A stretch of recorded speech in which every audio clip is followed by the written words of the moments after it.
صداقت کو شہادت کے اوپر رکھا گیا. نبوت کے بعد صداقت آئی اور صداقت کے بعد کیا آئی؟ وجہ کیا ہے؟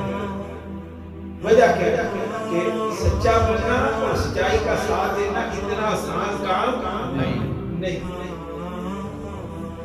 شہادت بھی چھوٹی بات نہیں، جان دینا چھوٹی بات نہیں ہے میرے دوستوں. صداقت کو اس کے اوپر رکھا کیوں کہ شہید کے معاملے میں یہ ہے کہ شہید حق پر کھڑا ہوا اور تیر یا گولی لگی، جان گئی، وہ کامیاب ہو، اس کی جان چلی گئی.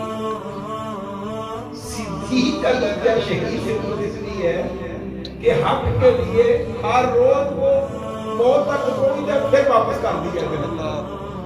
ٹھیک ہے، ہر روز شہادت کے سامنے آتی ہے اور پھر واپس اس کو کر دیا جاتا ہے. نہیں